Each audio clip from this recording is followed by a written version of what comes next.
ॐ श्री स्वस्थाय दिव्ये नमः। ॐ यं ब्रह्मा वरुणेन्द्र रुद्रमरुतः स्तुनुवन्ति दिव्यैस्तवे वेदे साङ्गपदक्रमोपनिषद्गायन्ति यं सामगा ध्यानावस्थिततद्गतेन मनसा पश्यन्ति यं योगिनो यस्यान्तं न विदुः सुरासुरगणा देवाय तस्मै नमः। श्रीमच्चन्दनचर्चितोज्ज्वलवपु शुक्लम्बरामल्लिका मालालंकृतकुण्डला प्रविलसन्मुक्तावली शोभिता सर्वज्ञाननिधानपुस्तकधरा रुद्राक्षमालाकरा वाग्देवी वदनम्बुजे वसतु मे त्रैलोक्यमाता चिरं मुखं करोतु वाचालं पङ्गुलङ्घयते गिरिं यत्कृपातमहं वन्दे परमानन्दमाधवं। नमो भगवते तस्मै व्यासाय मिततेजसे यस्य प्रसादाद् वक्ष्यामि नारायणकथामिमां। नारायणं नमस्कृत्य नरं चैव नरोत्तमं देवीं सरस्वतीं व्यासं ततो जयमुदीरयेत्। ॐ दिव्यै नमः।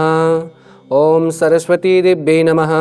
ॐ स्वस्थानि दिव्यै नमो नमः। श्री स्वस्थाय दिव्ये नमः। अथ विंशोऽध्यायः।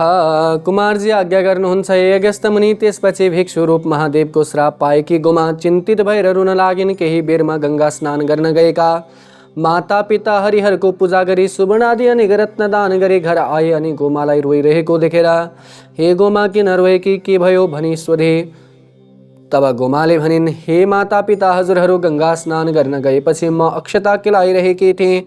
अकस्मात एउटा भिक्षु आए र भिक्षा मागे। म अक्षता केलाइरहेको थिएँ। म अक्षता केलाइसकेपछि भिक्षा दिन्छु भन्दा ती भिक्षुले भने, हे ब्राह्मणी, यतिका बेर पर्खाई अहिले भिक्षा दिन आइस।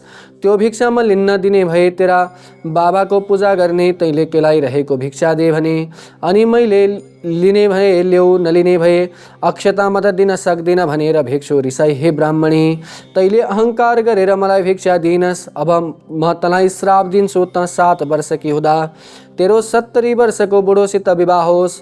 फेरि तेरा माता पिताले ठुलो कष्ट सही सिद्धिविनायकको सेवा गरेर पाएको सम्पत्ति सबै नाश होस्। फेरि तँलाई पनि अनेक थरीका कष्ट आइपरुन्। फेरि तेरा माता पिता पनि चाँडै नै मरिजाउन्। यति भनी डमरू बजाएर श्राप दिए भनी सारा वृत्तान्त सुनाइन्। छोरीको वचन सुनि शिव भट्टले भने, हे गोमा, ती भिक्षुक श्री महादेव हुन् र तिनले दिएको श्राप लाग्छ कि लाग्दैन? ती भिक्षुकले त्यति भन्दैमा रुनु पर्दैन, नरो भनी बजाए। त्यसपछि गोमा 6 वर्षकी भइन् र शिव भट्ट ब्राह्मणले आफ्नी स्त्रीसित सल्लाह गरी गोमा कन्यादान दिन भने अनेक स्थानमा ब्राह्मण खोज्न पठाए। तर जगदीश्वर महादेवले श्राप दिएको हुनाले कुनै पनि योग्य ब्राह्मण पाउन सकेनन् र शिव भट्टले आफै पनि सकेसम्म खोजी गरे तर खोजे जस्ता वर पाउन सकेनन्। अनि गंगामा स्नान गर्न लागेका ब्राह्मणहरूलाई पनि हेरे तर त्यहाँ पनि आफूले खोजे जस्ता पाएनन् र हार मानि फर्कन लाग्दा कान नसुन्ने, कुप्रो डेरो आँखे, भुइँ कैलो र जेरिएको केश सेतै फुलेका दारा निस्केका, कालो मुखबाट रियाल चोहिने 70 वर्षको उमेरमा शिलासन गरेर सन्ध्या गर्न बसेका शिवशरण नामका वृद्ध ब्राह्मणलाई देखेर निकै बेरसम्म तिनैलाई हेरिरहे शिव शर्माले, सन्ध्या सकेर को हौ तिमी, कहाँबाट आयो, मलाई किन धेरै बेरसम्म हेरिरह्यौ भनी सोधे। अनि शिव भट्टले भने, म शिव भट्ट नामको ब्राह्मण हुँ। मेरो घरमा एउटी कन्या छ, त्यसैको विवाह गर्न भनी ब्राह्मण खोज्दै हिँडेको, तर भनी जस्तो कहीँ पाउन सकिन र घर जान लागेको हुँ। यहाँ तिमीलाई देखेर हेरेको हुँ, तिमी को हौ? यति शिव भट्टले भनेको सुनि शिव शर्मा भन्दछन्, म शिव शर्मा नामको ब्राह्मण हुँ। 16 वर्षको उमेरदेखि कसैले कन्यादान लिन भनी हिँडेको हुँ। आज मलाई कन्यादान दिने कोही पनि मिलेनन्। आज मेरो सौभाग्यले तिमीलाई भेटेँ।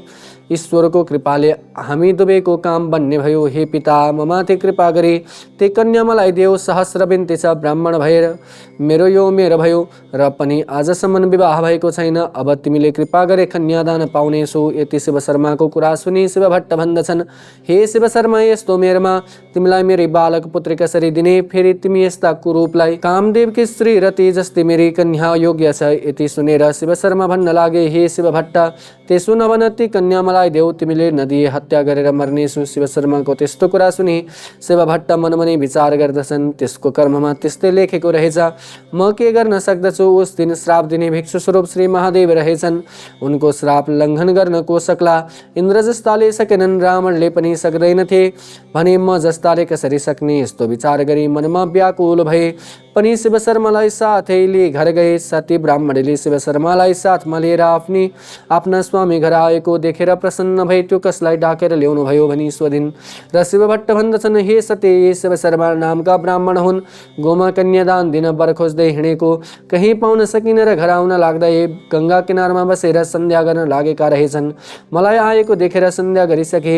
तिमी को हौ, कहाँबाट आयो भनी सोधे। मैले मेरो घरमा एउटै कन्या छ। कन्यादान दिन ब्राह्मण खोजी हिँडेको, कहीँ पनि पाउन सकिन र घर जान लागेको भनी। फेरि तिमी को हौ भनी सोधे र यिनले म पनि ब्राह्मण हुँ। 16 वर्षको उमेरदेखि कसैले दिए कन्यादान लिन भनी हिँडेको, मलाई कन्यादान दिने कोही भएनन्।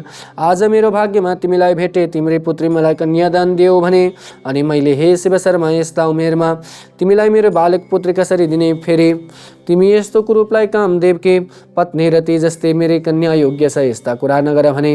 अनि यिनले त्यस्तो आज्ञा नगर, ती कन्या मलाई देऊ, नदिए हत्या गरी मर्नेछु भनी साथ लागेर ल्याए। यो अनर्थ हुन लाग्यो। अब गोमा कन्यादान दिउँ कि ब्रह्म हत्या ल्याउँ? आफ्ना शिव स्वामीको यस्ता कुरा सुनि सती भन्दछन्, हे स्वामी, यस्तो कुरा नगर। यो त्यो कस्तो भने बुढो, कान नसुन्ने, डेरो कैलो, आँखा नभएको, रियाल चुहाउने र कालो, यस्तालाई मध्याह्न कालका सूर्य झैँ तेज र पूर्णचन्द्र जस्तै मुख भएकी, हात्तीको सुन जस्तै हात पाउ भएकी, बाघको जस्तै कम्मर भएकी, तथा सावित्रीकी जस्तै पैताला भएकी, सुवर्ण जस्तो शरीर र राजहंसको जस्तै हिँडाइ भएकी, अमृत झैँ मिठो र नरम बाणी भएकी मेरी पुत्री त्यस्तालाई कसरी दिउँ? त्यसैले कन्यादान दिएन भनेर जति हत्या गरेर पनि मर्नेछन्। के त्यो हत्या हामीलाई लाग्दछ? कदाचित तपाईँलाई त्यस कुराको डर छ भने त्यो हत्या गरी मरोस्। त्यो पापमा आफ्नो कपालमा थप्नेछु। त्यसका घुर्कीमा डराउनु पर्दैन। त्यसलाई त 1000 ब्रह्म हत्या लागे पनि दिने छैन। पृथ्वीमा अरू कोही योग्य ब्राह्मण छैनन् कि तपाईँले खोज्न नसके म गएर खोजी ल्याउला। आफ्नी पत्नी सतीका त्यस्ता कुरा सुनि शिव शर्मा भन्दछन्, हे माता, यस संसारमा बालक पनि छन्, वृद्ध पनि छन्, राम्रा पनि छन्, नराम्रा पनि छन्। कसैका धेरै सन्तान छन्, कसैका एउटा पति छैनन्, कसैका पुरुष छैनन्, कसैका स्त्री छैनन्। कुनै पुरुषका आफूभन्दा उमेर बढ्ता भएका स्त्री छन्, कसैका स्त्री छैनन्, कसैका पुरुष पनि छैनन्। कोही निर्धन छन्। यस संसारमा बुढोको हुँदैन र कसले मर्नु पर्दैन। यसकारण ती कन्या मलाई देऊ। नदिए म दुवै स्त्री पुरुषलाई श्राप दिए प्राण त्याग्नेछु भनी प्राणवायु ब्रह्माण्डमा खिची मर्न तयार भए। अनि शिवभट्ट डराई भन्दछन्, हे शिव शर्मा, त्यस्तो नगर। मेरी कन्या तिमीलाई नै दिन्छु भनी सम्झाई बुझाई गोडा धोएर माथि डाकी बसाले। तर सतीले भने मानेकी थिएनन्। तब शिवभट्ट सम्झाउन थाले, हे सती, उस दिन गोमालाई श्राप दिने भिक्षु रूप श्री महादेव नै रहेछन्। अब 33 कोटी देवता हाम्रो सहाय भएर आए पनि त्यो श्राप तार्न सकिँदैन। दैवले त्यस्तै जुराएर ल्यायो। ढिपी नगर, गोमा यिनैलाई कन्यादान गरेर दिउँ। सामग्री तयार पार भने पतिको त्यस्तो कुरा सुनि सती मनमा चिन्ता र तर्क गर्न लागिन्। हरे, यो के आश्चर्य! बालक र बुढोको विवाह देख्नु पर्यो। निर्विवेकी विधाताले मेरी छोरीको भाग्यमा त्यस्तो लेखिदिएका रहेछन्। न्वारण गर्दा सबै ब्राह्मणहरूले यी बालिका भाग्यमानी हुने छन् र सम्पूर्ण लोकले मान्नेछन् भनेका थिए।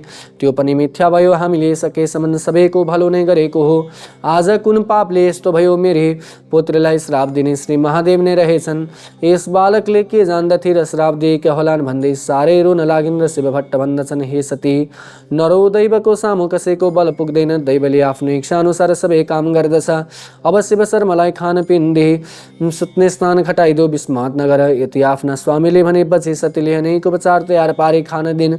शिव शर्मा सुत्न गएपछि सतीले छोरी गोमालाई डाकेर काखमा राखी प्रीतिपूर्वक भन्न लागिन्, हे गोमा, तेरो विवाह हुन लाग्यो। तेरा पिताले ती वृद्ध ब्राह्मणलाई दिन आँटे, किनकि उस दिन तँलाई श्राप दिने भिक्षु स्वरूप श्री महादेव नै रहेछन्। तँलाई त्यो श्राप लाग्यो। हामीलाई दोषी नठानेस् र तँ पनि चिन्ता नगरेस्।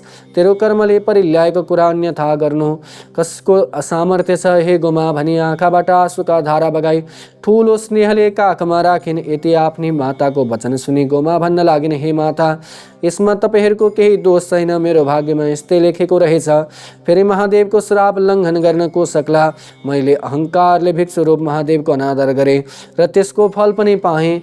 जो मनुष्य भिक्षा माग्न आएका भिक्षुकलाई भिक्षा नदिई अनादर गरी पठाउला, त्यसको यस लोकमा र परलोकमा पनि सुख पाउने छैन।